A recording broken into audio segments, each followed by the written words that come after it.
1 in every 5 women in the United States will suffer from an eating disorder during their lifetime. And on any given day, more than 30 million Americans overall, men and women. This week is National Eating Disorder Awareness Week, something one West Michigan woman's been creating every week for the past 5 years. Larry Figursky joins us now with her story. Rachel Steil was a successful high school and cross-country runner, but also one of the every 5 you guys mentioned, one who saw her career peak and then quickly crashed under the struggles of an eating disorder. 5 years later, a runner turned author, a sufferer turned healer. As I looked into the mirror, as I climbed onto that scale every morning, as I crawled into bed every night, stomach growling, mind racing, heart anxious, I laughed and I cried. I soothed the aching, empty belly, and I whispered, "She is mine." They are words of experience. Do you know how much I want to stop doing this to myself? Of sadness and shame. Do you know how much this tears me apart, not just during the races? Anxiety and fear. Every minute of every hour of every day. What was the lowest point in all this for you? The binge eating disorder was the worst. Not performing well in my running, feeling like I was disappointing my teammates and my coach, and feeling like there wasn't gonna be like happiness ever. Ever? Yeah. As a high school senior, Rachel Steil was the leader of the Granville cross-country team. Good job, Rachel! A mentor to a young team, yet unknowingly in need of one of her own. The anorexia actually developed outside of running. My sister was taking a medication that reduced her appetite. I saw her body changing, and I thought, oh, maybe exercise isn't the thing that changes your body, it's how you control food. So I started controlling food, cutting things out, lost a little weight, started running faster, and saw that my running times were improving. Fueled by the competition of running, she became obsessed with food restriction. And it wasn't like I was overweight in high school or anything, I was a healthy body shape. But as the times improved and my weight dropped, I made that big connection and started counting calories, thinking about food, researching food. My sleep schedule was arranged around food.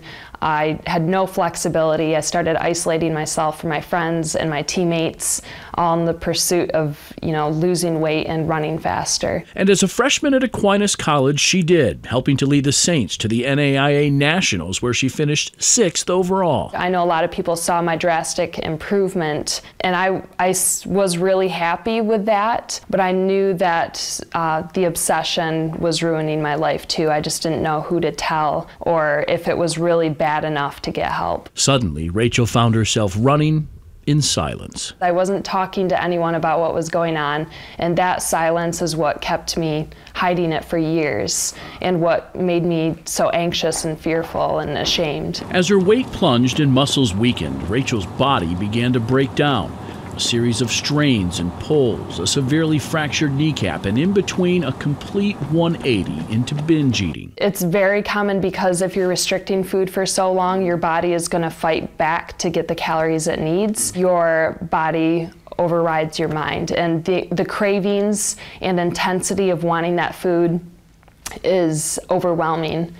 I could not control it. Which led to a constant cycle of restricting and binging. And that's why a lot of people also fall into bulimia once they start binge eating. Finally, Rachel found the courage to seek help from her family and eventually a therapist and dietitian. I was someone who had all the discipline and willpower in the world years prior, and suddenly I had none of it. It just felt really shameful. Still, Rachel took her recovery process public through a blog about herself and her struggles. And I started it mostly because I wanted to explain the intense weight gain I was experiencing and why my times were not as fast as before. The blog quickly turning into a website where others were suddenly sharing their stories. Because I remember how scary and how alone I felt and how I thought I was the only one in the world dealing with this. And I was frustrated that no one else was really talking about it. The response so overwhelming, with so many asking for help and advice, Rachel wrote a book about her experiences, Running in Silence. I didn't know how else to explain it without feeling more exposed than I already felt. Now a high school coach at her alma mater. There you go, girl! Rock it out today. You got it. For the past 3 years, Rachel's been taking the message to students, parents, and coaches off the course as well. It's our responsibility to be able to look for these kind of things. Speaking to dozens of groups, creating awareness and sharing what to look for and how to help. Parents and coaches and other peers can see how common this is and maybe look for the signs. Today, the young lady, once desperate for help, is happily trying to provide it for others. They started looking to me for hope. I realized if I could start giving other people hope and telling my story, and if I can get out of this, they can too. And now it's working. Yeah. And there are a lot of people who are now very thankful for that. Pretty amazing young lady. If you'd like more information, we have links set up to Rachel's site, also some other resources for you right now at woodtv.com. And you know, we've all heard about eating disorders, but until you really get into a story with somebody, you don't really realize the dark places that it takes people. No, and she talked about how she felt isolated, that she couldn't share this with anyone. Right. She had to hide it. Yes. That people need to know that there's ways to get help. Yeah, that's the common line. She says most people who do contact her, they think they're the only ones and nobody else really understands. Yeah, and she really evolved too with her illness. Yeah. I mean, with the anorexia, then into bulimia, and then trying to understand that and working through it. Right. And she's got a lot of advice to give. Yes, she does. She's had a lot of different, and as I said, with the book itself, there were so many people asking for her story, but it's just one of many. So, again, resources we have set up, whether it's Rachel's site or others that you'd like to check out, just because it is a thing that goes in silence for so many people. So that's right. Yeah. All right. Amazing young lady, though. Yeah, she is. Thanks, Larry. Thank you, Larry.